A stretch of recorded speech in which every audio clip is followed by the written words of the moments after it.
Hello, everyone. If you bear with me, we'll get started in just a moment. Thank you all so much for coming. Good evening and welcome to the first public town hall for the Delco Emergency Services Authority. I'll just begin by introducing myself and thanking you all for attending. My name is Dr. Max Cooper. I'm formerly an ER doctor from Crozier-Chester Medical Center. For the last 6 years, I've had the honor of serving with Nether Providence as their first ward commissioner, and I'm currently serving as their vice chair and their public safety lead. I'll start by saying that I think emergency services are fundamental to the safety of our community, and I'm immensely proud of the work that our working group has done to prepare this plan for you over the last year, as well as the really strong turnout and public engagement that we're seeing tonight. So thank you all for showing up, and thank you all for your work.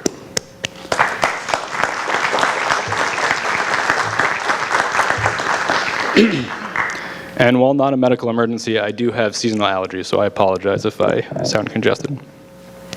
In a moment, we'll hear from Mayor of Swarthmore and Chief of Swarthmore Fire Protective Association, Conlon Booth, who will present their plan.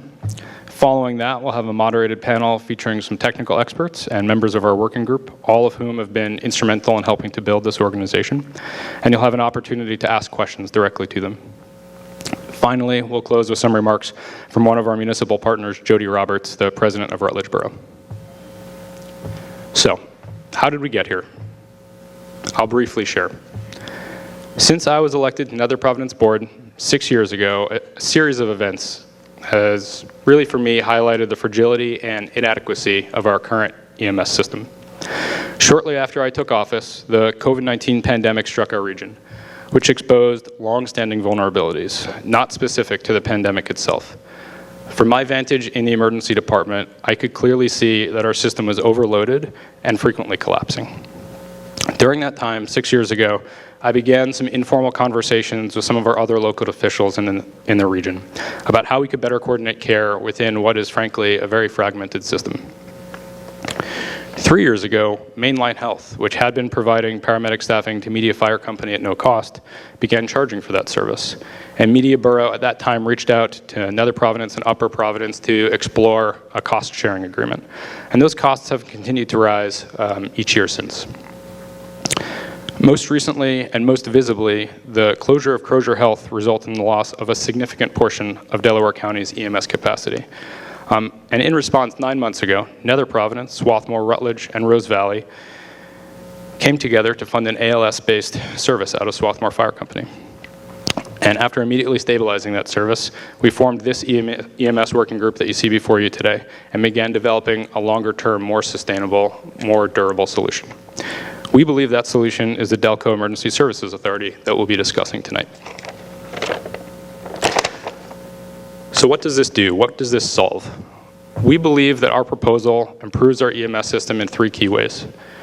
The first is stable and predictable funding. Many EMS providers today operate as independent nonprofits that rely heavily on voluntary donations.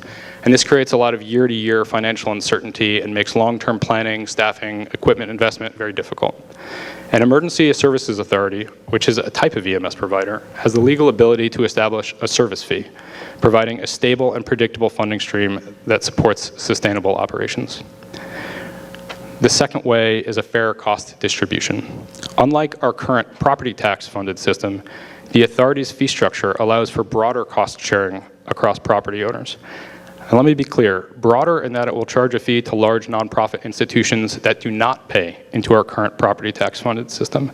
And this approach distributes costs more evenly and helps keep the financial burden lower for residents and lower for local businesses compared to our current fully property tax funded municipal system. Local control and accountability. Number 3. The authority will be governed by a board made up of representatives appointed by participating municipalities. This will ensure local oversight and accountability through municipal elections. And this stands in stark contrast to the final years of Prospect Medical Holdings' control of Crozier, where decisions were made far from our community that led to very dangerously low staffing levels and an over-reliance on mutual aid for even basic emergency care with serious consequences. So if you bear with me, I'll turn it over to our working group now for some introductions, and we'll all introduce our elected officials who have entrusted us with this process. After our meeting, I encourage you to connect with your municipality's representatives for further discussion. I'll start with Nether Providence. I already introduced myself. I'm the vice chair and the public safety lead, and we're joined today by Kate McKenzie, our board president, Robert O'Connor and Mike Keller, commissioners, as well as our township managers, Maureen Fass and Katie Kennedy. So thank you all. And I'll let the rest of the working group introduce themselves. Good evening. My name is Brittany Foreman. I am the borough manager in media, and I was appointed to the working group in August of 2025. I'm joined here tonight by several elected officials. If you guys could stand for me, I would appreciate it. I have Mayor Joy Washington. I have Councilpersons Taylor Dunn, Trey Herman, and Jen Malcoon. And I'm asking you to stand because I want folks to know who you are so they can come and see you afterwards if they have any questions. Thank you. Hi, thank you for being here. My name is Kristen Seymour. I'm a former member of Swarthmore Borough Council, where I was the chair of public safety. And I would like to introduce our electeds. We've got Councilpersons Jared Therian, David Boonen, Council President Jill Gajewski, Councilmember Virginia Thompson, and next to them is the one and only Senator Tim Carney. Please stand, Senator. I'm just kidding. I'm just kidding. You don't have to get up. Hello, I'm Cheryl Harner. I'm from Rose Valley. I serve on the Borough Council for Public Safety.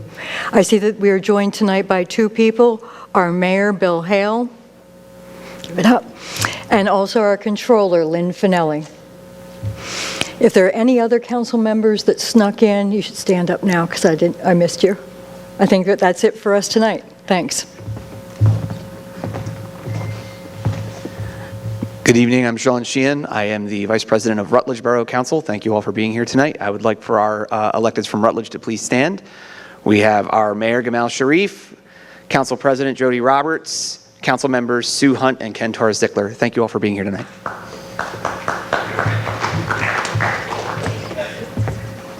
Hi, I'm Amy Organic. I'm the Finance Director for Upper Providence Township, here for Barry Luber, who had prior commitments that he could not make it tonight. Tonight we do have 4 of our council, Marcia Peterson, Elgin Akorsoy, Josh Steinberg, and Maureen Sherman.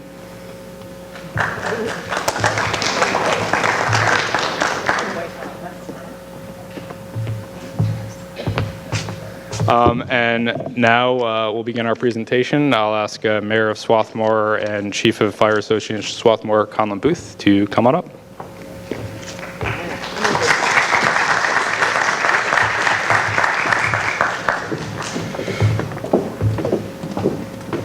Good evening, everyone. Thank you, Max. Max provided you with a brief understanding of why we're here tonight, but over the next several minutes, I'm going to take you through what an authority is, why our team believes an authority is the right answer for our communities, and how our team envisions an authority working for us.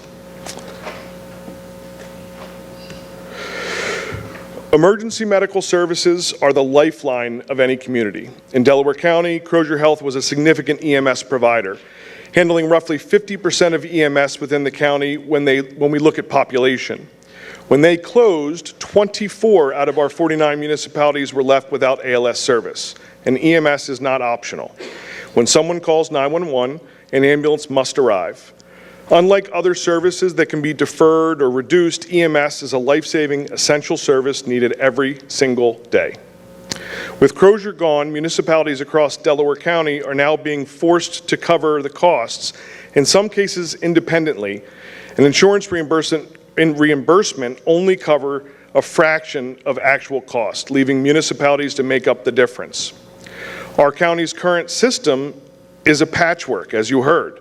We have mutual aid agreements, short-term and long-term contracts, and in Pennsylvania, EMS is governed by Act 37, which states that EMS agencies can discontinue operations or reduce services with just 90 days' notice. On the flip side, municipalities can choose to change primary service providers as they see fit, forcing agencies to lay off staff or close altogether.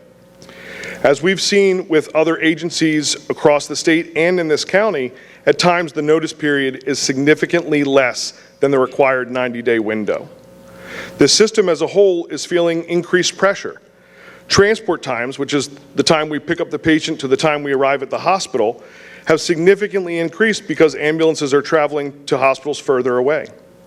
All of these things make for an unreliable system of care. We need a permanent, locally governed structure dedicated to EMS.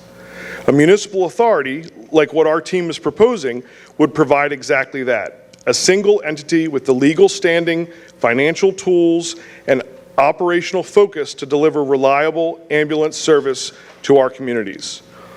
It would be governed by local appointees, funded through user fees, not taxes, and accountable to the communities it serves. This is the proven model for delivering essential public services. A municipal authority is a special purpose unit of government in Pennsylvania. It's legally defined as a body politic and corporate, which just means it's a public entity with its own legal identity, created specifically to deliver essential services on behalf of one or more municipalities.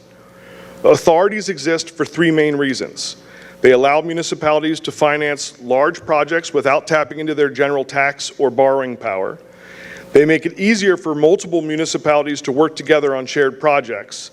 And they insulate day-to-day service operations from political considerations, allowing services to be managed in a business-like manner focused on performance and efficiency.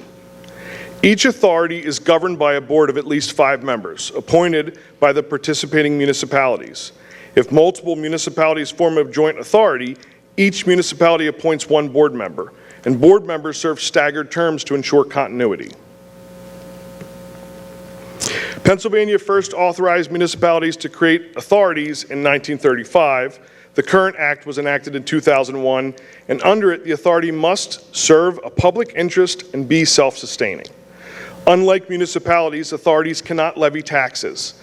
They're designed to be financially self-sustaining through user fees, rates, and charges for the services they provide. They can access state and federal grants and receive insurance reimbursements. Public hearings are required before any fees are adopted or changed. The authority model allows multiple municipalities to pool resources, share costs fairly, and deliver essential services without burdening any single municipality's budget. For emergency medical services, this means a dedicated, professionally managed entity focused solely on ensuring reliable EMS coverage for our communities. It's very important that we're clear on a couple facts. An authority is not a private company. It's a public entity created under state law. It is not run by the county or the state. It's governed locally by board members from your community, and it's not funded by tax dollars. It operates on user fees and revenue. Historically, most Delaware County municipalities have not had an independent EMS budget line item. Crozier provided ambulance and paramedic services at essentially no cost to the towns they served. When that system collapsed, municipalities were forced to scramble for coverage overnight. County Council provided 4 ALS vehicles as a 3-month stopgap, which was a huge help for us, but it was not a long-term solution.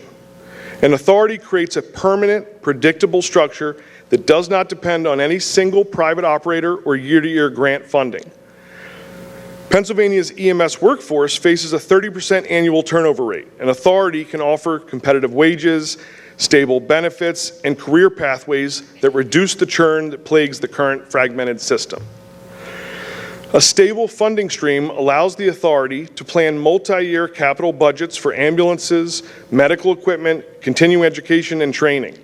Instead of each municipality trying to independently purchase and maintain an ALS unit, the authority pools resources and deploys them where they're needed most, ensuring consistent coverage across the entire service area. Crozier closing demonstrated what happens when essential public services depend on private sector decisions made far from the communities they serve. Prospect was based in Los Angeles, and they chose to shut down operations affecting 50% of Delaware County's 911 medical service. This is important. A municipal authority cannot be sold, merged, or closed by an outside corporation. It exists It exists solely to serve the participating municipalities and can only be dissolved by those same municipalities. This structural insulation is one of the most important reasons the authority model provides genuine long-term stability.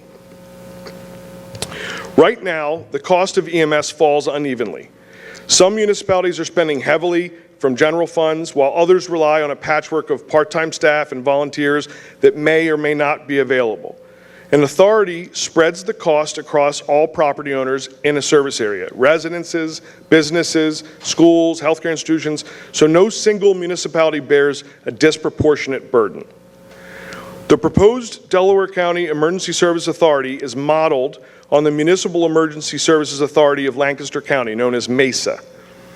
They successfully serve approximately 46,000 residents across multiple municipalities. MESA charges an annual household fee of $87. This keeps their costs low and predictable for families while providing a stable revenue base for their authority. The Delco Emergency Services Authority fee per household is estimated to be very similar to MESA's. Under the current system, municipalities also fund Under the current system, municipalities that fund EMS do so through their general fund, which comes from property taxes. This puts upward pressure on tax rates and forces EMS to compete with roads, parks, fire, and police for limited dollars in the budget. A dedicated authority fee replaces that general fund burden with a transparent, purpose-specific charge. The authority also will bill insurance companies for treatment and transport provided.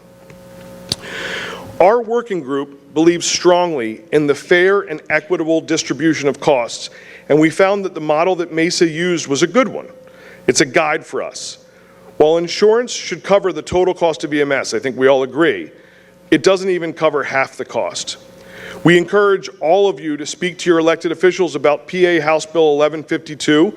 It's currently in committee, but that would increase and standardize the reimbursement insurers must pay to EMS. So, what we have today, we have total operating cost minus insurance revenue, and that leaves us with the remaining costs that must be covered. This slide provides an outline of how the authority would distribute those fees. So in 2025, as an example, 51% of 911 calls within our 6 communities occurred at residences. If there are approximately 14,000 residences within our 6 municipalities, then 51% of the remaining cost would be split equally between those residences. The authority board would then complete the same calculations for each bucket that you see. One of the most important differences between an authority and a private operator is accountability. Local board members appointed by officials you elected will be directly responsible for EMS performance. The authority board will hold public meetings, publish transparent budgets, and is subject to Pennsylvania's right-to-know law. The authority board sets performance standards, including clinical quality metrics and staffing requirements, and holds the director of operations accountable. We're fortunate that the authority does not have to start from scratch. It would build on the EMS infrastructure that already exists in our communities, namely the Media and Swarthmore Fire Companies, while also filling gaps in additional capacity and adding additional capacity where needed. Day-to-day services can be delivered directly by authority employees or through contracts with existing providers, or a combination of both. This provides flexibility and assurances that there will not be any gaps in service. The authority analyzes call volume data, geographic coverage, and response time patterns to identify exactly where additional ambulances and staffing are needed. Instead of every municipality independently trying to cover its own territory, the authority deploys resources regionally. The authority will actively monitor clinical outcomes to ensure quality of care meets or exceeds national standards. The Delco Emergency Services Authority initially covers 6 central Delaware County municipalities: Media, Nether Providence, Upper Providence, Rose Valley, Rutledge, and Swarthmore. Together, these communities represent approximately 40,000 residents. The authority structure is designed to be scalable. Additional municipalities can join over time if they choose to participate, expanding the coverage area and further spreading costs. Delaware County has 49 municipalities and nearly 600,000 residents. It's the second densest county in Pennsylvania. Since Crozier closed, different parts of the county are pursuing different solutions. The Delco Emergency Services Authority represents a coordinated, multi-municipal approach for the central part of the county. Our current state of operations includes one ALS ambulance in Media, one ALS ambulance in Swarthmore. Additionally, Swarthmore staffs one medic chase car 10 hours a day, 4 days a week, and a BLS ambulance staffed by firefighter EMTs who are covering both the ambulance and the fire truck. We also have mutual aid partners to our northeast, east, southeast, southwest, and west. The authority model consists of our current footprint of one ALS ambulance in Media and one ALS ambulance in Swarthmore. Additionally, we plan to staff a BLS ambulance 12 hours a day, 7 days a week during peak call volume, and a daytime paramedic supervisor 12 hours a day, 7 days a week. These units will be placed strategically based in the areas where call volume and need is greatest. This is just a representation. In the authority model, every property owner in the service area pays an annual fee. A residential unit, meaning a single-family home, a townhouse, an apartment, pays the same amount. For apartment buildings, the bill goes to the property owner. Businesses, institutions, nonprofit entities will all pay an annual fee determined by utilization rates per entity type, like we saw. The authority bills insurance carriers for treatment and transport. However, as we mentioned, insurance reimbursement alone does not cover the cost of ambulance services. Beyond fees and insurance, the authority has access to state and federal grants. Critically, authority debt is separate from each municipality's borrowing capacity, so creating the authority does not affect a town's ability to borrow for other needs. Pennsylvania law requires public hearings before any fees are adopted or changed, and residents have the opportunity to review the proposed fee schedules, ask questions, and provide input before it takes effect. This is a core transparency requirement of the authority model. The authority is subject to Pennsylvania's Sunshine Act, and as we already mentioned, the Right to Know law. This means all board meetings are open to the public, agendas and meeting minutes are published, and any resident can request financial records, contracts, staffing data, and operational reports. The participating municipalities retain oversight through their board appointments. Each town's representative is accountable to the elected officials who appointed them, and by extension to the residents who elected those officials. Key decisions like major fee changes, service area expansions, or significant contracts require board approval at public meetings. Beyond the legal requirements, the Delco Emergency Services Emergency Services Authority Working Group is committed to robust community engagement. For instance, tonight's public information session is not a requirement for the creation of an authority, but this working group felt that it was vitally important. The goal is to ensure residents understand the structure, have their questions answered, and feel ownership of the process. The annual fee ensures the sustainability of EMS in your community. Should you need to utilize 911 services, the fee that you pay provides benefits, and those benefits include no residual bill for EMS services if your insurance pays, 50% off EMS bills if you don't have insurance, and 50% off EMS bills if your payment applies to a deductible. Additionally, the authority will create and maintain reciprocal agreements, ensuring our partners honor the benefits afforded to residents in the authority. By way of example, if all of the authority EMS units are actively on 911 calls and another EMS provider has to come into one of the communities, we will partner with them to ensure they provide the same benefits just described, and we would reciprocate with them. Emergency services are a shared regional responsibility. The authority replaces a patchwork of stopgap measures with a permanent, self-sustaining system with dedicated revenue, professional management, and long-term planning capacity. This is the difference between hoping the current Band-Aids hold and knowing there is a permanent solution. It's also fairer. Everyone benefits from EMS, so everyone contributes. Funding EMS with property tax dollars creates two problems. We're competing with other municipal priorities for funding, and the amount available depends on the tax base of each individual town. The authority model shifts EMS funding to a dedicated per-property fee that is transparent, purpose-specific, and shared equitably across all property owners. At its core, this is about knowing that when you or your neighbor calls 911, an ambulance will come quickly, staffed by trained professionals every time, and the authority makes that promise sustainable. Tonight is step one. We hope this session provides a clear introduction of the authority concepts, explains how it works, and answers your questions.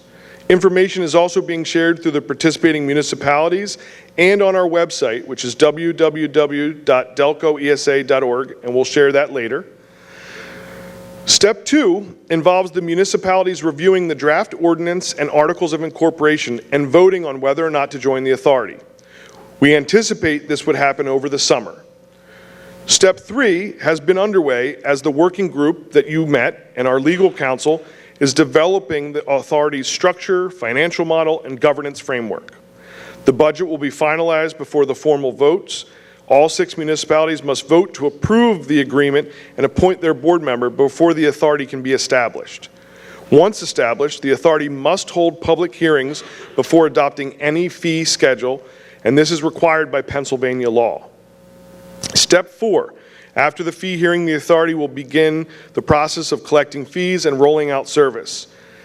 The goal is a transparent, well-communicated launch that gives residents confidence in the new system from day one. Now I'd like to turn things over to our moderator, Kristen Seymour, and our technical panel, Ben Reed, Brittany Foreman, Scott Dunbar, and Quinn Easterbrook. Thank you very much.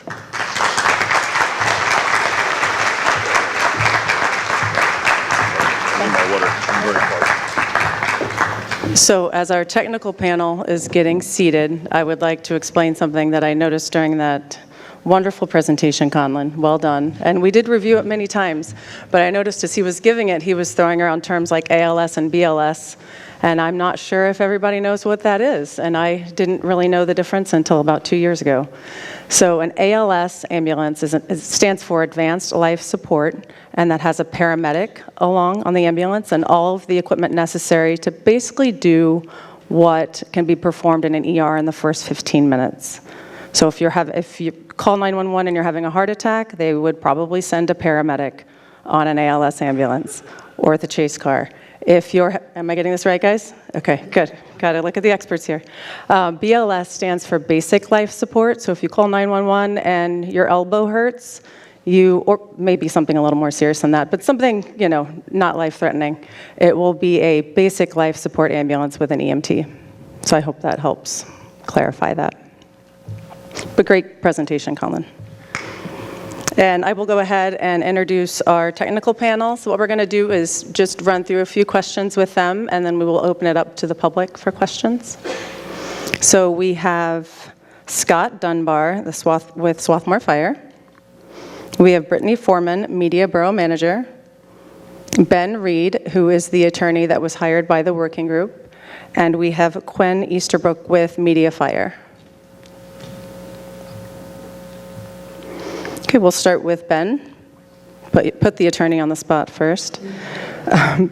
Ben, can you explain to us who is ultimately responsible for providing EMS?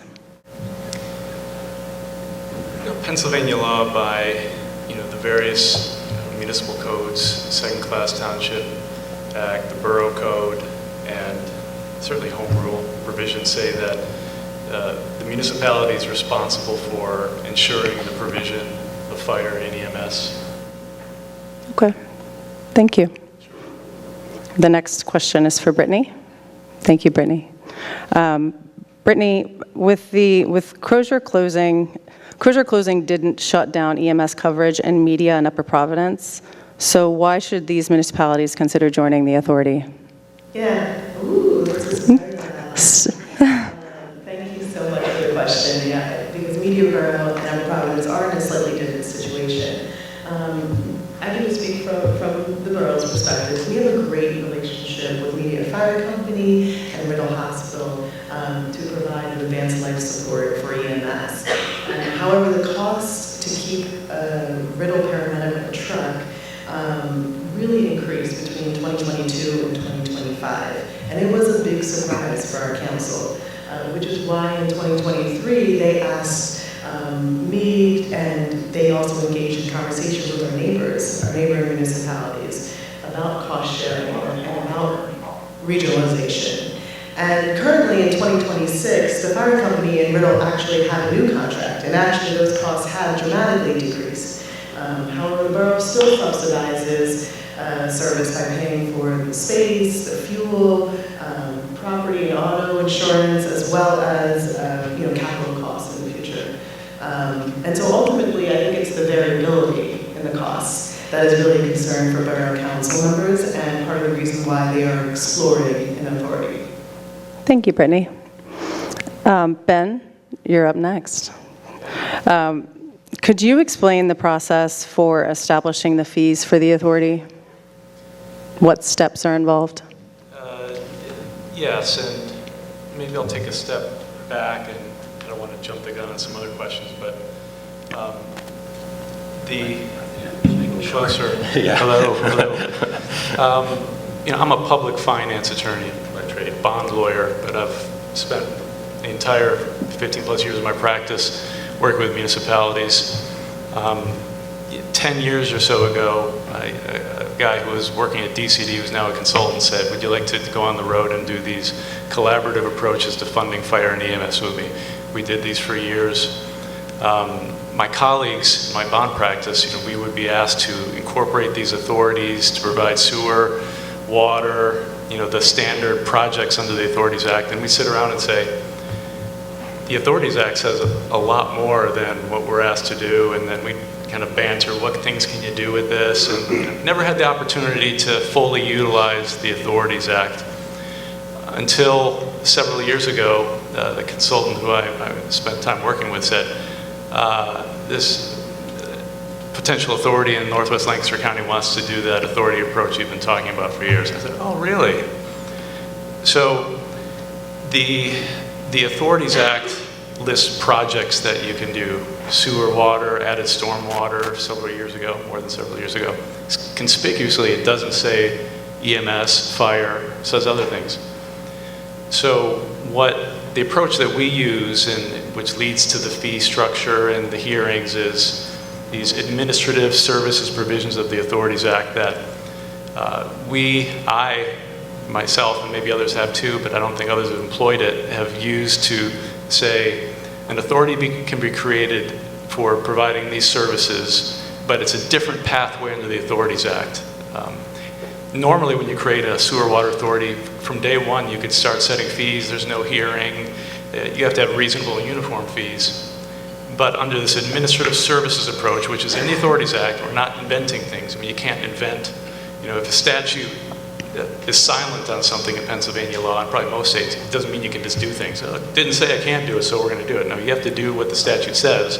But these underutilized provisions of the Authorities Act say that to provide administrative services, and we're interpreting that fairly liberally to frankly advocate for the community, you have to have a fee hearing to do that. And we can get into some of the mechanics of that, but it's through the mechanisms of the Authorities Act, a fee hearing where a plan has to be presented to the public at least 30 days before the hearing.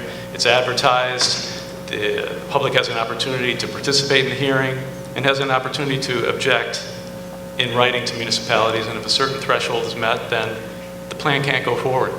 That is a very belt and suspenders, conservative mechanism, pathway for doing an authority like this. So if someone would have come to me and said, Ben, we want to do an EMS authority, we want to do it under health centers, or just, it doesn't even say that in the Authorities Act. Let's just create an authority and do that. I say, well, I'm not going to have my name attached to that. But the pathway that frankly, I'm really proud to be a part of and advocate for is this approach, which has this fee hearing and allows, once you pass these hurdles, then all the the benefits of a municipality authority come to the authority, and you can set fees on property owners, you can do all the things, most of the things that an authority is permitted to do under the Authorities Act. Was that long enough?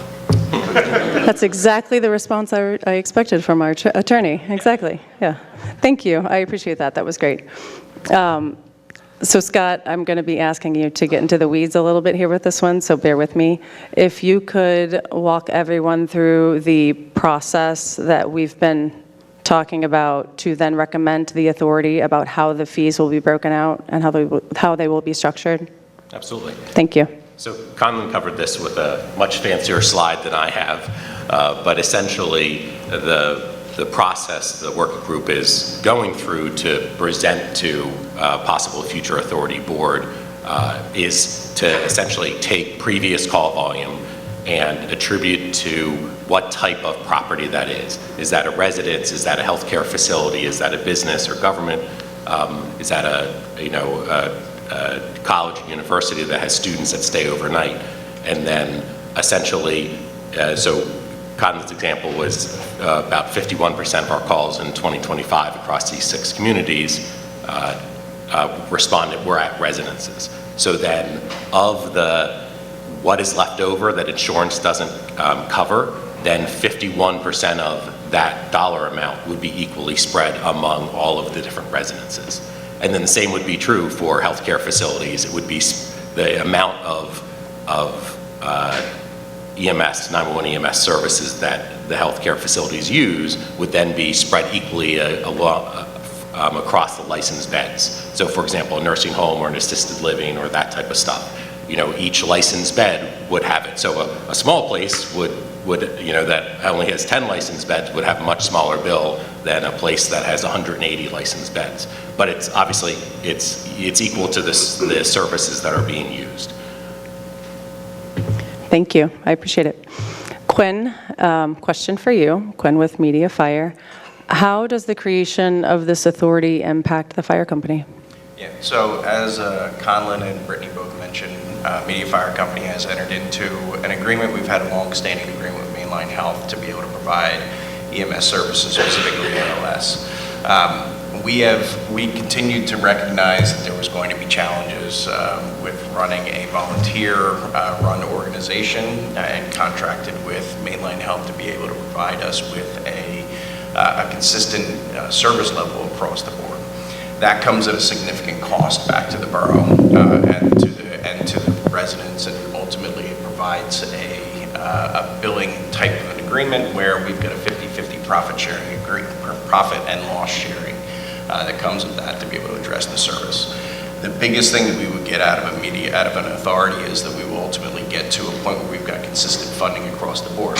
So, the biggest benefit from an authority is that consistency, understanding exactly what it is and where the money comes from, and then being able to equally share that amongst all of the residents and the municipalities that we serve.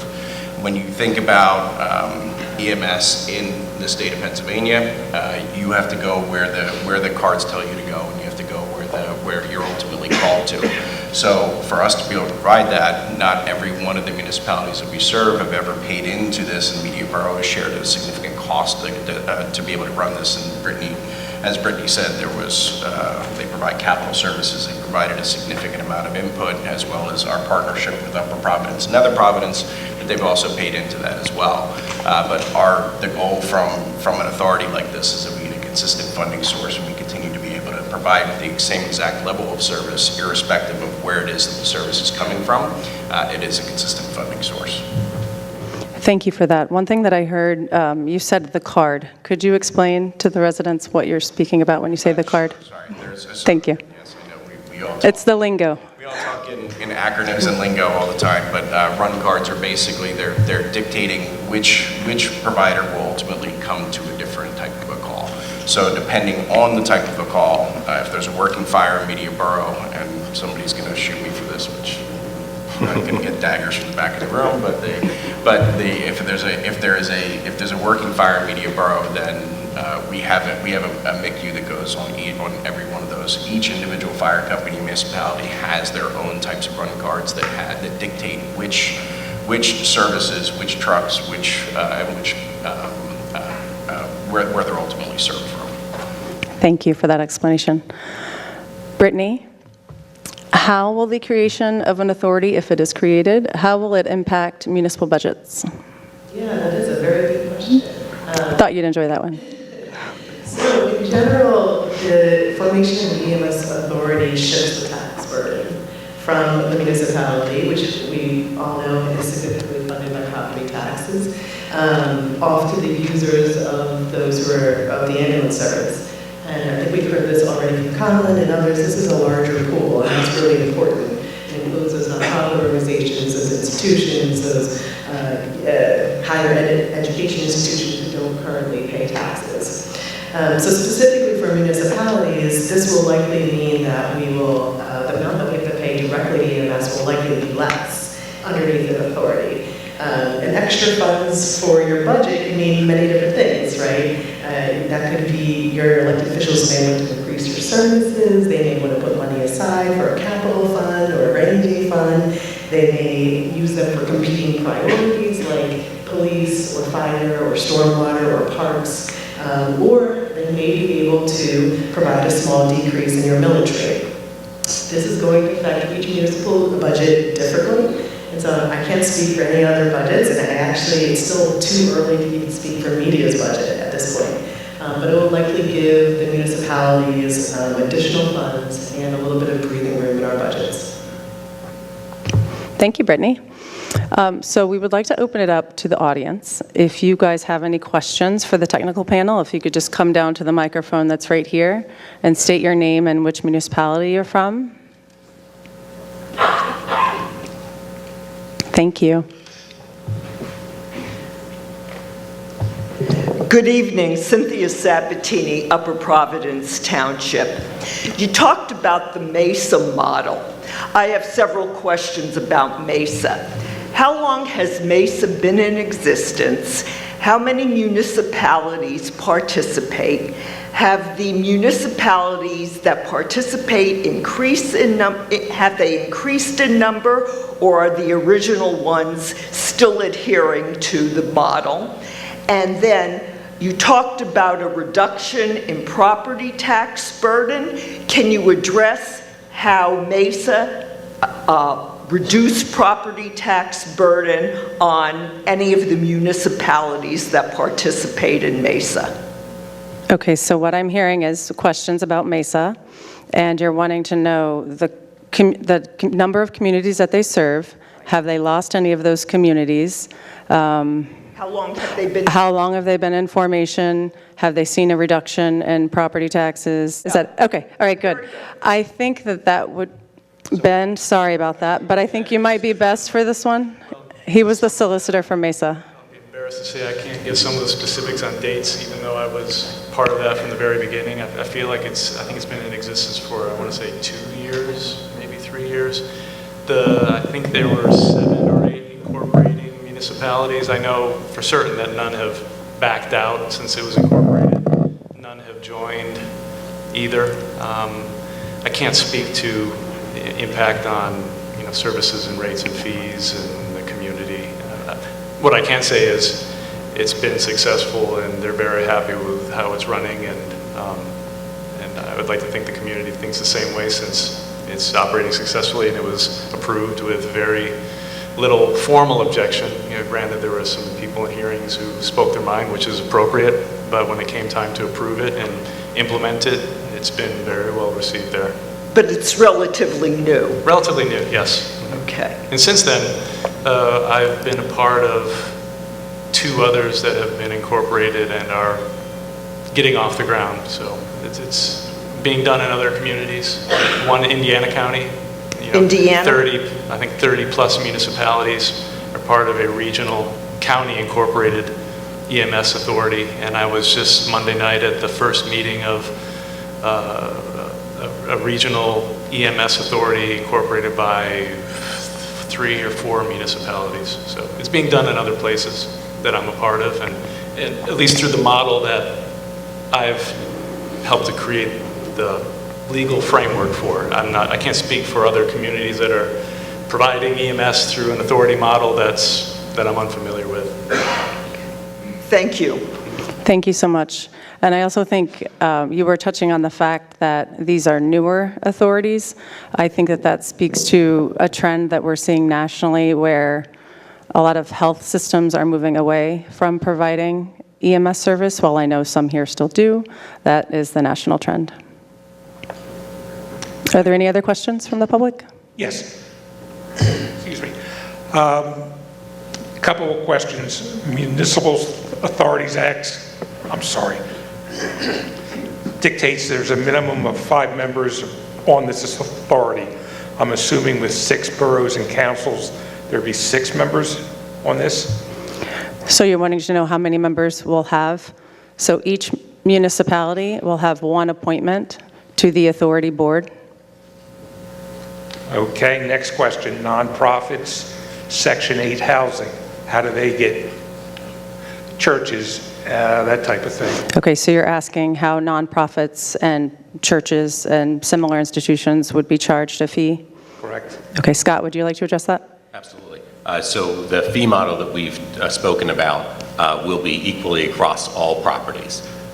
So the thought with it is similar to folks who use water. Everybody pays a water bill. That's the kind of model that is we're working on with this working group, is that if everybody that uses it pays equally, the goal is to keep the fees low enough that folks don't have to be discounted or excluded or exempted or anything like that. That truly every parcel of land in the municipalities will pay a fee for the service, or every type of parcel that we work out that have fees would pay equally for that class of property.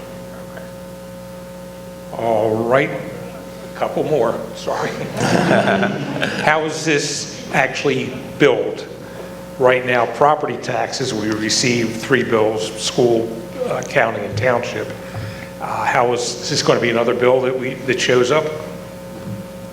Yes, the premise would be that the authority would likely contract with a company that produces authority bills.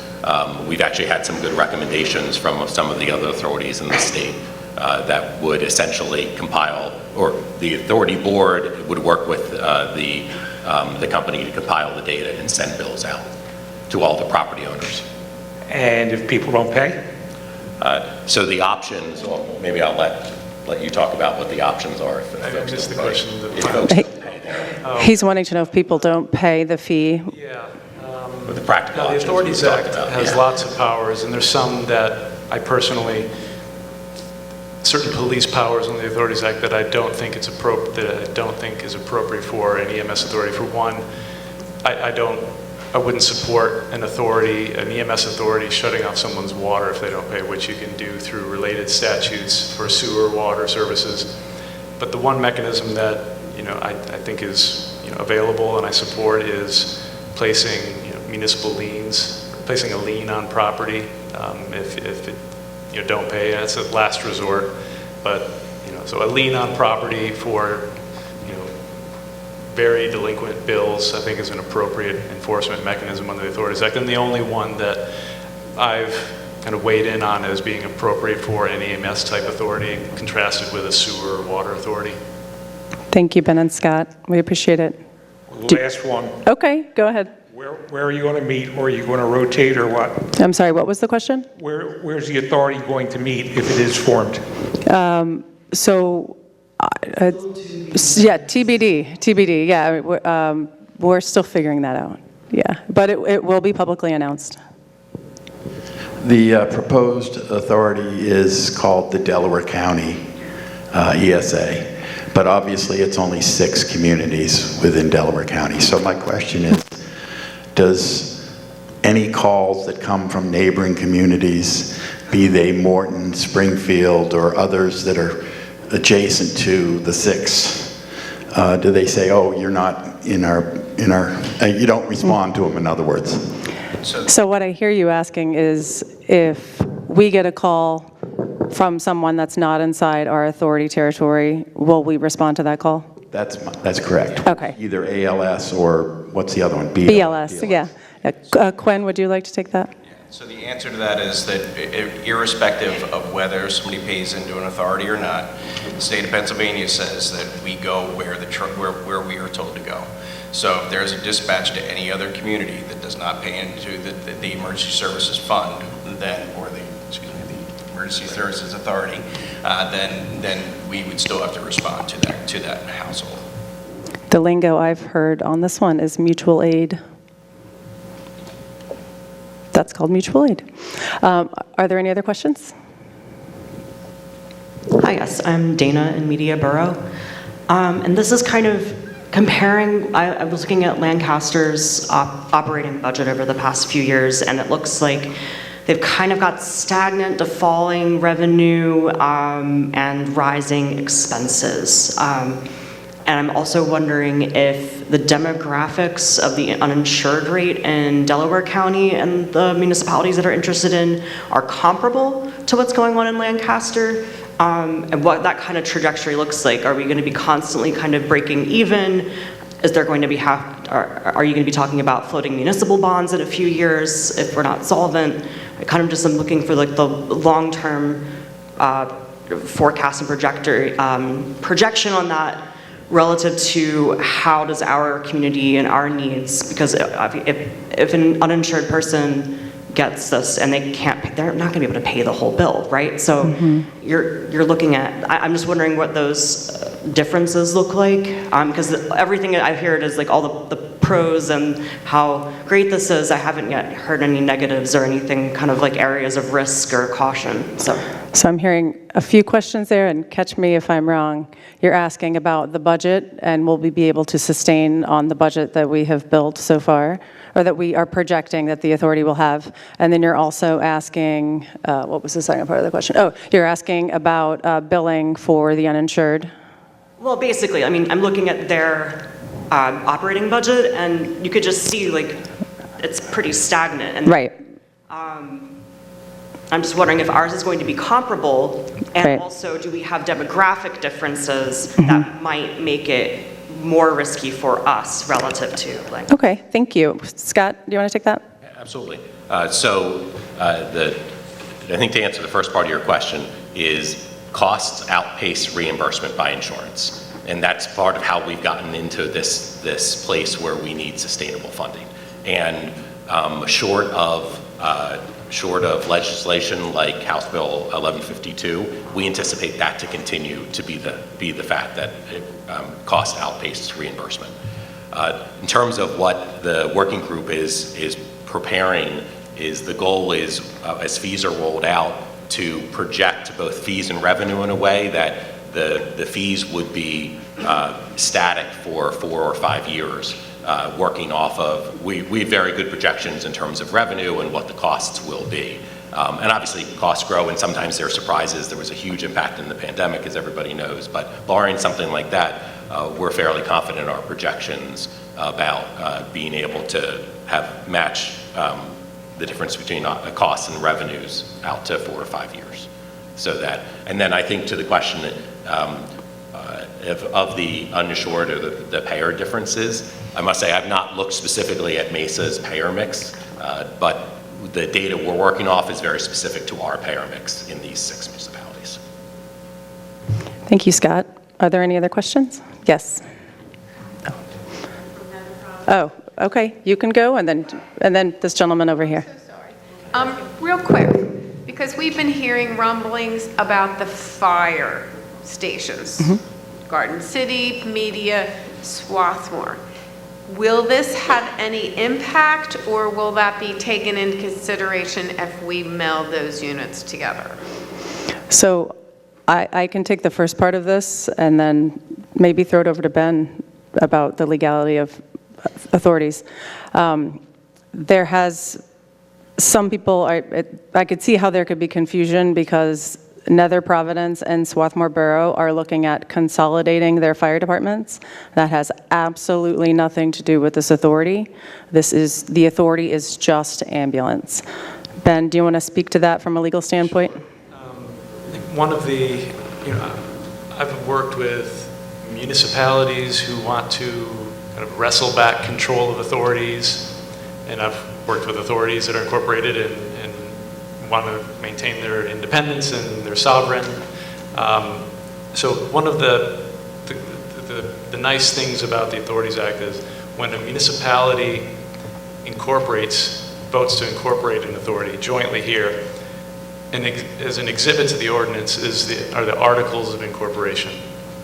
And once that ordinance is enacted, those articles are set in stone, they're locked in, you can't touch those unless the authority says, municipalities that incorporated me, we want to amend our articles to do this, to do that, add powers, increase powers, do this. Municipalities have to vote to approve any changes to the articles. These are like bylaws on steroids. You can't touch articles. So a lot of the work that was done with MESA, other groups, and with this group is to propose articles that protect ratepayers and protect municipalities and kind of guard against authorities going rogue or doing things that they weren't authorized to do. One of those is defining the purpose of the authority, to administer emergency medical services and any closely reasonably related services thereto. You can't do fire, you can't do anything else with this as drafted, assuming the municipalities enact these ordinances as the articles are currently drafted. And no reasonable, I think, attorney would say, you know what, I think that can mean this or that. No, this is what it says you can do. So among other provisions in here, everything gets locked in when these ordinances are enacted, and you can't touch them unless they're amended. And there's several steps in order to amend any language in these articles of incorporation. And just to answer your question a little more plainly too, the only two municipalities that provide. No offense, Ben. For the diatribe, but my answer a little bit simpler. So the only two that provide EMS services that are part of this are Media Borough, which is Station 23, and then what you were talking about is South Media, which is Station 51, and 65, which is Garden City. Those municipalities do not currently provide, or those stations do not currently provide or dispatch any EMS from those stations. So the stations that would have an impact on them would be Media Fire Company, specifically EMS, and Swarthmore, specifically EMS. That is the only thing that we're talking about now. Yeah, no fire. And this might scare the attorney, I'm not sure, but I would like to say that fire authorities are not legal in the Commonwealth of Pennsylvania. I've been asked to do one. I only do EMS. Okay, well, that's my understanding, is that they are not legal. Strictly EMS. That's strictly this, but this is strictly EMS. Okay, yes. And then you're next, sir. This is kind of a clarification question. So from what I understand, you're going to project out, let's say this happens in 2027, right? You're going to look at what happened in 2026, project out what the EMS services will be for a township, and then say, okay, that's going to be X amount of dollars per household. Send out the bills and everybody pays that. If I have a 911 emergency and have to call EMS and get sent to the hospital, do I not get a bill? Like, what happens then? Because I'm looking at it from both sides of, like, I know people that are EMS providers. I'm also currently paying off an EMS bill that, $100 at a time because from a past emergency a couple of years ago. So I'm just wondering, yeah, that's the question I had. Yeah. Okay, so it sounds like a billing question. Scott? Absolutely. So the plan for the authority would be to both collect fees and to bill for services. And the reason that's not double dipping, which is, I think the reaction we get a lot from folks is, wait, aren't I already paying for that? If the entire cost of the operation was borne by the fees that folks paid, those fees would have to be much higher. And the vast majority of residents of these towns are already paying into health insurance plans that should be covering the entire cost of the services provided. But unfortunately, those health insurance payers do not pay the full cost of the services provided. But So the goal is to project out the costs, to take out what the billing revenue from the insurers of what they will pay, and then evenly spread the remainder across the fees. But then if you or one of your loved ones called 911 and used the services, you'd be billed for those services, and your health insurance provider would be. But then, as Conlon had on the slide, if the idea is, obviously this is all dependent on the board, but that if the emergency happened in one of these towns, or that you're a resident of one of these towns, you would have those built-in discounts. Similar to kind of what folks have seen as membership programs. Oh. Would you like him to review those discounts? Does everyone understand the billing portion? It can get a little tricky. Yeah, I just wanted to make it very, very plain. So in the situation, we call EMS in my family, they get transported. I have insurance. The insurance gets billed first. And then whatever's remaining, if I'm as a member of this Delco Esa, I don't get billed. So with the slight caveat of if insurance pays the majority of the bill, there would be none.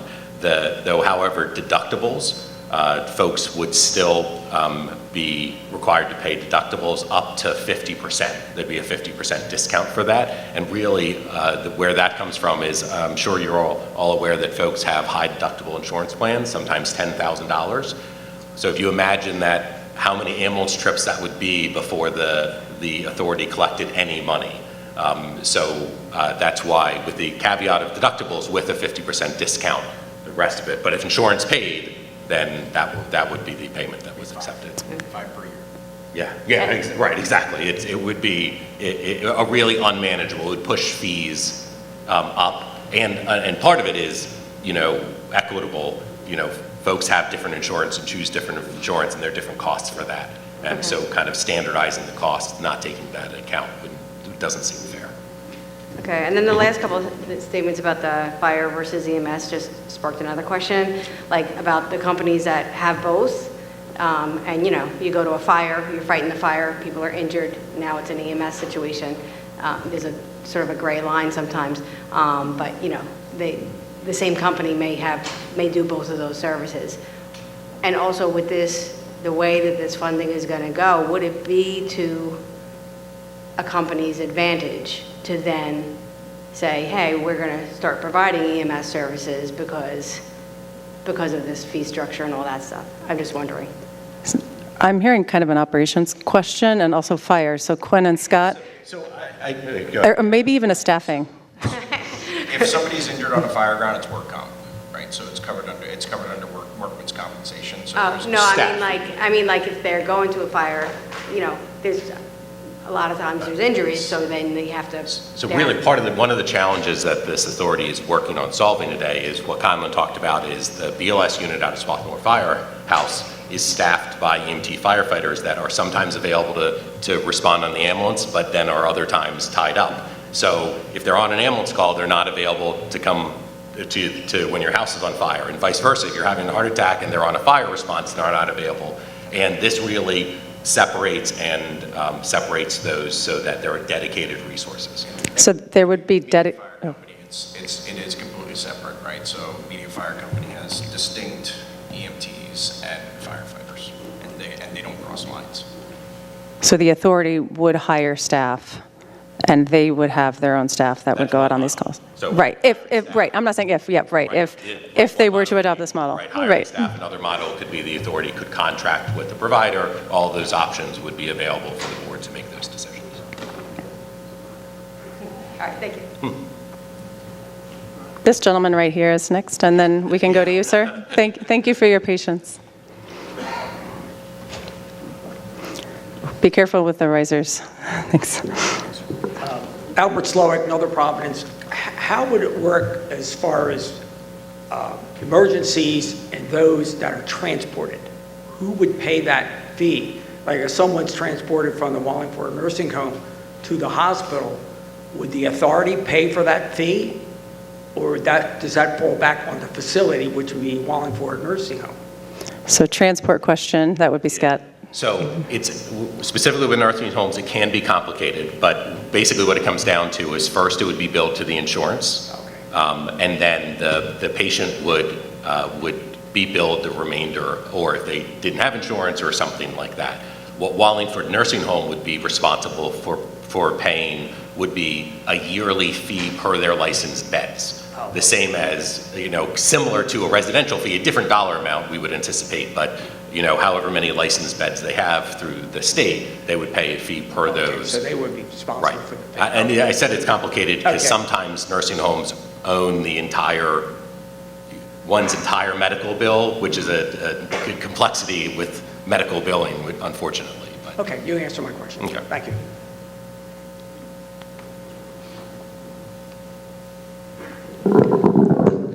Jim Henry, Upper Providence Township. Thank you for the work you've done. I can appreciate the amount of work you've gone through. And with some of the questions that have just come up recently in the past few questions, and both your statements from your technical team and your moderator, you call it the EMS authority. So I know nothing is done by accident. So why are you calling it Emergency Services Authority and not Emergency Medical Services Authority? I can. Which will confuse many people who are not here, that will affect or could affect the fire companies. I would happily take that one. So we workshop this for a long time. And when you have an ER doc on workshopping this as well, you find out acronyms that you didn't even know that stand for really messy procedures, apparently. I can't even repeat what it was. I don't remember. I've blocked it out of my mind. One that we really liked was DIMS. And we all thought, well, this isn't a Democrat or Republican thing. We didn't want anybody thinking of it that way, so we nixed DIMS.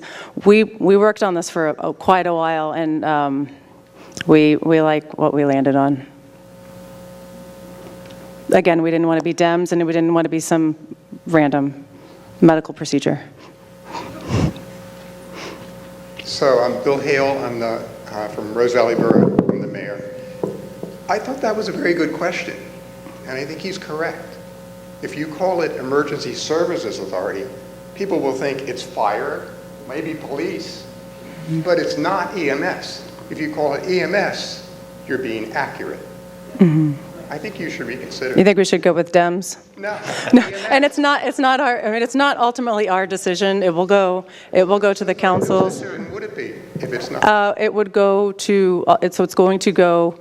The next step is it will go to all of the 6 boroughs, and then it will go to the authority. So I guess ultimately the authority would decide its name, or do we decide that before with Articles of Incorporation? Because it's part of the incorporation. Articles of Incorporation, okay. So it would be decided before it goes to the different councils. So if you have a different name suggestion, happy to workshop that with you, Bill.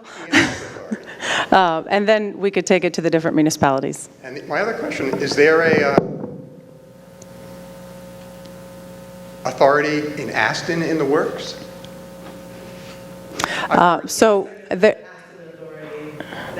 It exists now. Okay. So someone else mentioned that I think there's 49 municipalities in Delaware County, something like that. You're 6, and you're calling it the Delaware County ESA. I don't know if that works. I mean, you're 6 municipalities. It seems a little much to call it Delaware County. Delco. Lingo. We also talked about that. Like, is this too, can we use lingo? Can we not use lingo? You're going to confuse people by calling it the Delaware County ESA or EMS when you're only 6 of the 49 municipalities. No, I completely understand your concern. Again, we're just the recommending body, and we can workshop this some more, and this is why we're having this public meeting, to get this feedback. Scott? I would say that we really appreciate the feedback, and that it is helpful to understand, as you said, we're a working group, and that there is going to be a step in June or July where the municipalities decide whether or not to, incorporate this authority, whether or not to join. That there's going to be steps about fees later. So there's a whole process that is going to be governed by a board. And so I think this is really important feedback that we can share. Yeah. Thank you. The only one other thing I wanted to mention was we did discuss in our working group the ability to have other municipalities join in the future. So it may not just remain 6 municipalities. Yes, sir. First, thank you all for your work that you've put into this effort. I support what you guys are doing, and I think, they have valid points with the naming issues. That aside, it concerns me that there doesn't seem to be any financial support from the county or potentially local municipalities. I'm sure they'll all be in favor of voting for, because, you're giving them an increase in their budgetary, purse strings to do things with those funds. So,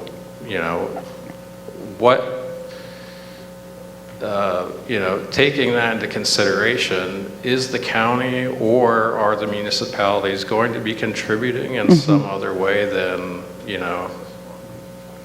right, taxes always go up. I don't have a problem with my taxes going up as long as, that money is being used, towards the community in a positive way, and there's something that is representative for those monies, So is there a way, or is there a discussion of how those benefiting municipality governments, can, fund or contribute some sort of financial resources to the ESA to help them be financially stable and solvent going So you're wanting, forward? sorry, I did not mean to interrupt you. Oh, go ahead. Yeah, so you're wanting to know if the working group is looking at possible municipal contributions or contributions from the county? Correct. Okay. Scott or Brittany, would you like to address the municipal contributions? This is definitely something that we have been discussing, and I know the MISA model also includes a municipal contribution based on road mileage. So, if there's an accident at an intersection, it doesn't belong to any particular property. And so that is definitely one of the possibilities that would be included. Though just beyond that, one of the big goals of the authority is to spread the fees not just based on the tax base. So if a significant amount of it still comes from the tax base, it defeats part of the goal of really spreading the fees among the users. So that's why, other than what Brittany had said, the goal was really to base it off of fees separate from taxes. I understand that, and I support that. As individuals, we are, predisposed, as it were, in this world to consume services for minimal, out-of-pocket fees, like Google services and Apple services and all that kind of stuff. All the money comes from somewhere, whether it's your data or out of your pocket or whatever, right? But money has to come from somewhere. So I don't see an issue with the user-based model, but given that, especially as of late with Delaware County property taxes going up significant amounts, other municipalities are now instituting earned income taxes. I know Media does that. Upper Providence started doing that in 2025, and so forth and so on. It's, the user fees that you guys are going to be charging, how long do you project that to be sustainable without raising the fees? Given that, nothing in cost ever goes down, it only increases. So how long do you project that the user fees will, how long do you project that it'll keep the ESA solvent? So I have one quick thing to add as well. With your first response, and I'm sorry if I missed this, did you address the exploration that the working group is doing on a contribution by the municipalities per road mile? Yeah. Okay, I'm sorry, I just want to make sure that was covered. Thank you. So specifically with that, the whole goal of the authority is to keep EMS solvent for the foreseeable future, Right. into perpetuity. Well, obviously. So that's the goal. And so essentially, we're projecting what the growing costs will be and what growing revenue will be, understanding that costs outstrip revenue. But the model that it will be put in front of the municipalities and a possible future board the anticipation would be that fees would stay unchanged for 4 or 5 years. So the goal is to really project this, have stable fees that aren't going up every year or anything like that, that it's a stable model that's well projected. And since you touched on raising fees every year, could you talk about, you or Ben, or maybe Brittany, talk about at what rate the authority can increase fees without going to a fee hearing and how that would take place? Oh, I forget. I forget the amount too. I know there's a certain percentage. Yeah, so,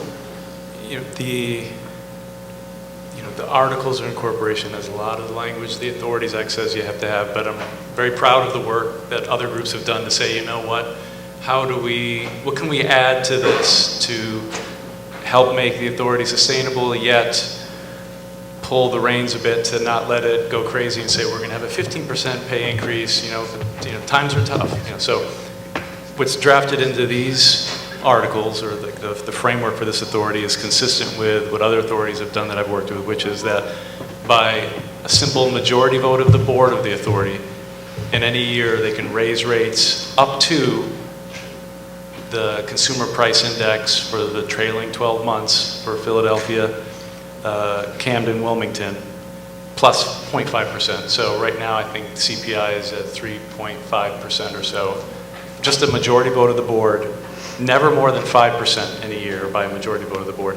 Even if that's what CPI is. Even if that's what CPI is.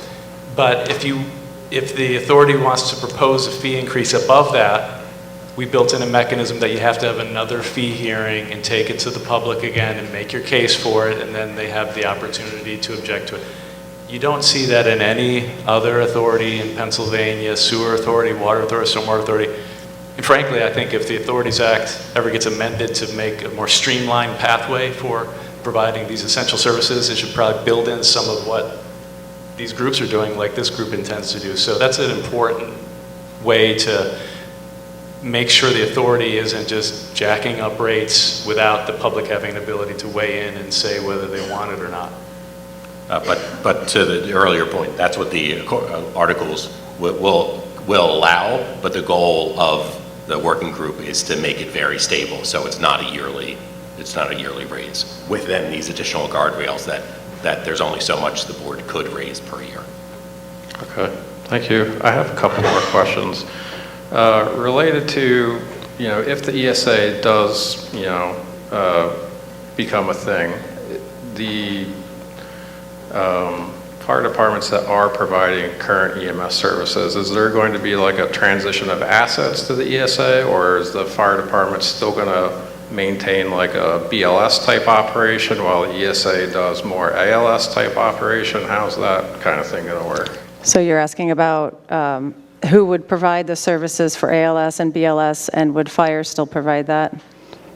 Yes. Would you like to take that, Scott or Quinn? Yeah, so I'll at least start with the... And transfer, sorry. Yeah, I'll start with the ALS, BLS. The authority would own all ALS and BLS. The proposal put together, the budget put together, only works. Believe it or not, the majority of the revenue comes from the BLS transport, even though ALS costs much more to provide. But the way the insurance models have been built, and if you split those apart, the dollars just don't work out to keep the fees at a reasonable point for these communities, at least. So the authority would own all EMS services, both ALS and BLS. And then to your point, the authority could presumably purchase assets from the fire department and field its own staff and go that way, or the authority could contract with the fire departments or contract with a third party to be able to provide these. But I think the intent is if the authority provided themselves, would probably be purchase some of the assets from the existing fire department. And I think that's part of what we're looking at from a funding model is does the authority provide the contiguous oversight and provide the funding model for it, and then do you contract with the existing existing services that are in place and utilize the equipment, or you go to the Mesa model, which is the Mesa model is wholly owned by the authority. All of the equipment and the services are all fully owned by the authority. So that's the model that you guys are... It's still up in... We're still working on it. That's undecided. Yeah, and it would ultimately be up to the board, Okay. the board of the authority. Okay. Another question is, I guess, if the authority were to, purchase the assets from the fire departments, what facilities would they be operating out of? Would they still lease space from the fire departments, or, have operating bases in different regions, or as it were? Yeah, absolutely. So essentially, yeah, the plan would be there are existing ALS ambulances in the Media and Swarthmore firehouses. The goal would be to keep ALS ambulances there in both those firehouses and likely lease space from the fire departments to do that. Okay. And then with the additional resources still being worked on where the deployment is. So the additional 12-hour BLS unit would probably be somewhere in between, just to get a better deployment. But that's stuff those details are still being worked on. Right. So back to Conlon's presentation, where if you're trying to do the heat map type of coverage model, how does that look like from a standpoint of, the unit operates out of facility A, but the heat map indicates that there might be more services needed in, sector B or whatever. Yeah, so absolutely, this is a fairly in the weeds question, which is no problem, but essentially as we look at in terms of where the calls are, where those two ALS units are located, work well for these 6 communities, just in terms of frequency and how long it takes to drive to places, all of that type of stuff. But to your point, where we put additional resources will be very dependent on a heat map version of where are the calls, how many calls at the same time, how long does it take to drive there, all of those items. So thank you for your... We're still fairly early in the process to say, oh, this is the place that additional unit is going to be. Understood. We need several years of call volume, and we want to make sure we take into account any changes that have happened in 2026. Thank you. Thank you, Scott. And I want to make sure that we give time to the other folks. If you have additional questions, you're welcome to reach out to your electeds or to any of us. But I want to make sure that we give time to everyone else in the audience as well. All right, I just have one more quick question. One more. If another municipality wanted to, come on board, what is the process for them to do that? So a process question for a new municipality joining. Thank you. I'll be brief. That's governed under the Authorities Act. Municipalities can join. Municipality enacts an ordinance to join. We built some language in here to say that there's a potential capital contribution a municipality would have to make to join. The details of that are provided in here, but there's a clear pathway for municipalities to join the authority statutorily and through the articles here. Thank you, Ben. And generally, as Conlon had mentioned, spreading the fees across more municipalities, you get kind of economies of scale. So we want to make sure that it's not only the right thing for the larger community, but the right thing for the residents who are paying these fees. Thank you. Are there any other questions from the audience? Yes. May I ask a couple more questions? You can. Upper Providence Township. I know a few of you had already come to Upper Providence Township to talk about this meeting tonight and to give us an overview. And you mentioned that you've done projections. Will you be, well, you obviously will be sharing them with our township representatives, but would you consider coming to township municipal meetings to share with the taxpayers who are in attendance the projections and how you will be ensuring the stability of the rates over the 4 to 5 years and the stability of the ESA? Would you consider doing that?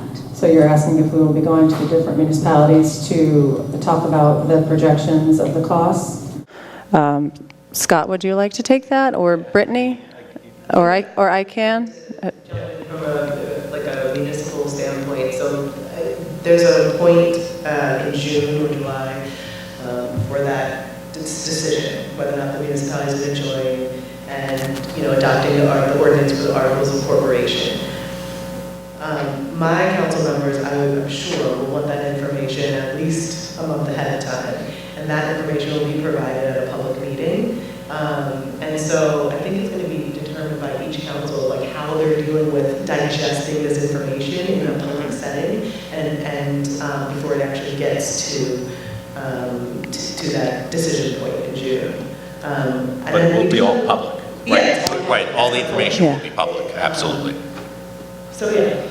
Yeah. We haven't even discussed whether or not, to put a draft budget up on the web. But the reason why, I think, if you think about it again, is we are a working group that has recommendations. Right. But ultimately, the budget is going to be decided by those board of directors, active authorities incorporated, and there's a whole fee hearing process. So, it would be premature, in my opinion, as borough manager, to put that information on the web when it's really not a decision.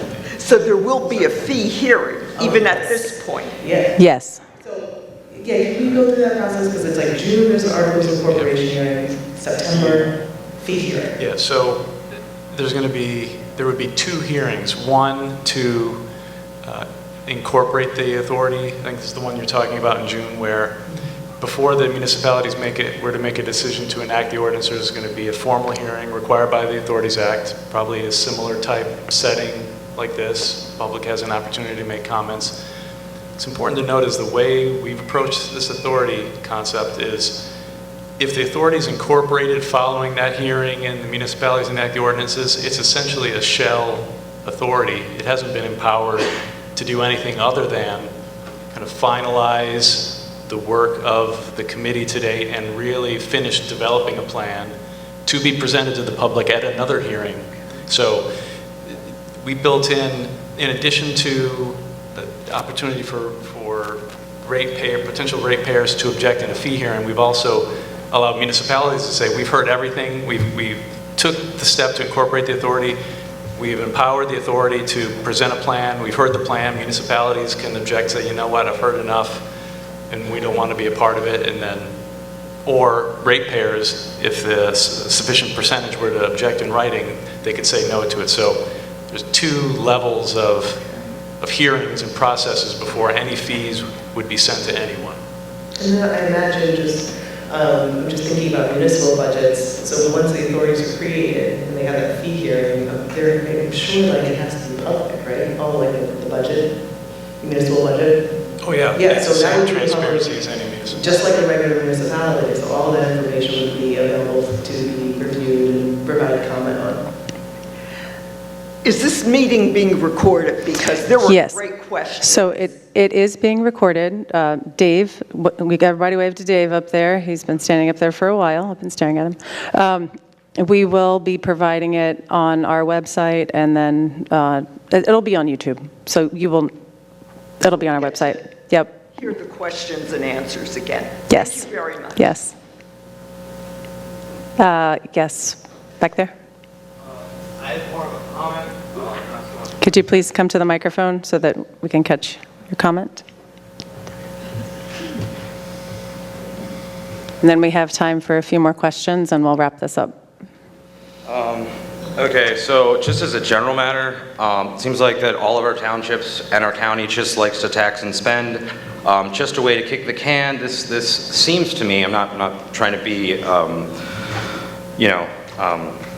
overly objective, but just a way to kick the can and not get caught raising taxes, and so that these townships can now blame the ESA because our other township, our county didn't raise the taxes, the ESA did. And essentially that our taxes should be going already to these necessary, programs and things like that, but they're failing on their ability to carry through on that because they have too many fever dreams on all these projects and things that they want to do with all of these other stuffs, whether it's our parks or whether it's our roads, and it's like, if you can't keep the roads paved nice, then why are we trying to create all of these other things? And so my taxes are already high and our county and townships can't deliver the basics, so they want to pursue these expansive ideas of improvements with no fiscal responsibility to the real necessities of our communities. So I think we met, were you at the Upper Providence meeting, sir? Yeah, okay, yeah, nice to see you again. So I would love to take this one, and then if anyone else has something to add. I don't view this as an elected official kicking the can. I view this as government efficiency at its finest and streamlining government. I personally am a fan of regionalization, and this is more economy of scale, where if we can get a lot of people to come together and pool their money, we can provide better, more stable resources for our residents, which is ultimately what the government should be providing. Anyone else have anything to add? Okay. Are there any more questions? We can take one more. I do have one as a council person. Oh, yes, hi. Hi. So I know that there's some townships have relationships with Mainline Health, and so they run their ambulance services out of Mainline Health. I had an instance where I was moved from Riddle to Paoli. So would I be billed as a resident or a parcel person to pay for that, or would Mainline Health be responsible? Like, are you gonna, like the township council's asking us to pay a certain nominal fee every year, are you asking the hospitals to do the same? So I'm hearing billing and operations, Scott. Yeah, so to be clear, what we're talking about this entire evening is the 911 service of the ambulance. So you call 911 you call 911 from your home or from a park or from a street for a crash, and you're taken to Riddle or one of the other hospitals. That's the piece that's covered for this. The part that moves you from one hospital to another or discharges you from a hospital to home would not be in the scope of the EMS authority. It's only the 911 side of things. Okay. And in terms of the fee model, first of all, in these 6 municipalities, there are no acute care hospitals, so that isn't in the fee model at all. But certainly the hospitals patients are transported to there wouldn't be a fee related for them for that. Because my EMS, Media EMS, made a decision that I needed to be at Paoli, but because Riddle was closer, they took me to Riddle and then they helicoptered me to Paoli. So I just didn't know how that was going to work. Yeah, and just to talk a little bit about that is, I think philosophically, generally taking people where they want to go within reason is, would be the goal of the EMS authority, though much of that is really dictated by the Pennsylvania protocols. The Department of Health, Bureau of EMS issues protocols which include destination for patients, which generally respects where patients want to go, but then sometimes you have to go to the closest hospital because of criticality, or you have to go to a trauma center. Stroke kind of critical care facility, and Riddle didn't have the same skills. So sometimes that's about criticality, that the patient has to go to the closest facility. Sometimes it's also once the patient arrives at the hospital and a CAT scan is done or an MRI is done or blood work is done, it's figured out that the patient has a condition that is beyond what that hospital could handle, and the patient ends up getting transferred. And are there thoughts about working with the Mainline Health mostly right now to expedite, like, I know that they EMTs spend a lot of time sitting waiting with the patient until they get seen and into the process of an emergency room. Those wait times are kind of high. Are you going to try to work with the hospitals to reduce that amount of time that the person is utilizing a truck and the people and the equipment? They don't have... Absolutely. So first of all, the goal of the authority would be to collaborate and partner with Riddle and the other Mainline Health hospitals and Fitzgerald Mercy and the other hospitals around to be good partners and collaboratively provide great care to the residents. You gave Riddle as an example. I can just talk personally from working the street as a paramedic a fair amount recently. Riddle actually has done a good job in terms of at least this is just my personal opinion, with the volume of patients they have increased. They've really done a good job collaborating with EMS to quickly move patients through. Obviously there are busy times and sometimes there's a wait that might tie up an ambulance, but Certainly compared to other hospitals I've personally transported patients to, Riddle has really been a great partner in this. Great. And I just like to state the tax burden that townships look at. 2 years ago, when Upper Providence started to have discussions with Media EMS about making sure that they were like solvent, you know, they said, well, if you could pay us like $30,000, it could keep us solvent for the next year. But what they said to us is, but in 4 years, we could be asking you for $500,000. As a township trying to write a budget, not knowing what their needs are from a cost perspective, doesn't allow me to write a budget that I can meet from year to year. So it's not that we want to tax and spend, it's that instead of taxing you through your millage, that money goes back into the general funds to do other things, but the burden is like sewer, like water. The burden for the billing and the influx of the cash would be through the authority. So we know, you know, on average, every year they're going to ask us for 10% of our, you know, the amount of roads we have. We can build that into our budget. These unknown numbers between like 30,000 and $500,000, we couldn't afford $500,000. We'd have to raise taxes, and that's not what our intention is. I think if anything, the taxes would go down because the goal is to spread this across everyone.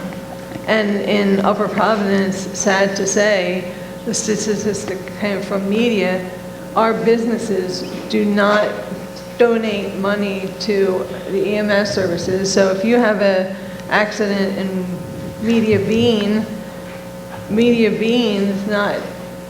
is not paying into this emergency service. They're only taxpayers. They're not a community member.